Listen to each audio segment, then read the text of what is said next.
నమస్తే, welcome to VTV. ఆంధ్రప్రదేశ్లో జరిగిన అక్రమ మద్యం కుంభకోణంలో సంచలన విషయాలు వెలుగులోకి వస్తున్నాయి. వైఎస్ఆర్ కాంగ్రెస్ పార్టీ ప్రభుత్వ హయాంలో జరిగిన ఈ కుంభకోణంలో సిట్ అధికారులు నిందితుల నివాసాలు, కార్యాలయాల్లో సోదాలు నిర్వహించి భారీగా నగదును స్వాధీనం చేసుకున్నారు. రాజ్ కేసిరెడ్డి సూచనల మేరకు 12 అట్టపెట్టెల్లో భద్రపరిచిన 11 కోట్ల నగదును అధికారులు సీజ్ చేశారు. రంగారెడ్డి జిల్లా శంషాబాద్ మండలం కాచారంలోని సులోచన ఫార్మ్ గెస్ట్ హౌస్ లో ఈ అక్రమ మద్యం నగదు డంపును గుర్తించారు. లిక్కర్ స్కామ్ లో A40 వరుణ్ పురుషోత్తం ఇచ్చిన వాంగ్మూలం ఆధారంగా ఈ తనిఖీలు చేపట్టారు. దుబాయ్ నుంచి వచ్చిన వరుణ్ పురుషోత్తంను శంషాబాద్ విమానాశ్రయంలో సిట్ అధికారులు అదుపులోకి తీసుకున్నారు. రాజ్ కేసిరెడ్డి వసూళ్ల బృందంలో వరుణ్ కీలక వ్యక్తిగా గుర్తించారు. వరుణ్ పై Vijayawada court non bailable warrant కూడా జారీ చేసింది.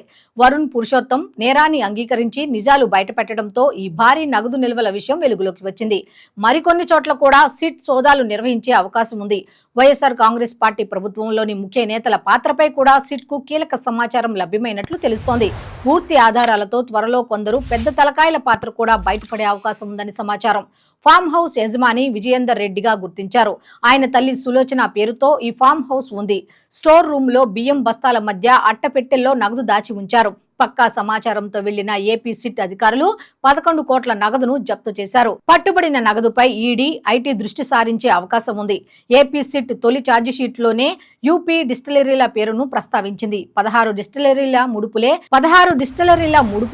1677.68 కోట్లుగా సిట్ గుర్తించింది. రాజ్ కేసిరెడ్డి బినామీ సంస్థనే యూపీ డిస్టిలరీస్. హైదరాబాద్ లోని అరెట్ ఆసుపత్రి డైరెక్టర్లుగా తీగల ఉపేందర్ రెడ్డి, విజయేందర్ రెడ్డి ఉన్నారు.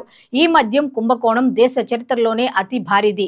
నాటి ప్రభుత్వ పెద్దలు 3500 కోట్ల ముడుపులు కొల్లగొట్టారని సిట్ ప్రాథమికంగా తేల్చింది. ఈ కుంభకోణంతో రాష్ట్ర ప్రభుత్వ ఖజానాకు 18,860 కోట్ల మేర నష్టం వాటిల్లిందని కూటమి ప్రభుత్వం శ్వేతపత్రంలో ప్రకటించింది. మరిన్ని వీడియోస్ కోసం వీటీవీ సబ్స్క్రైబ్ చేసుకోండి.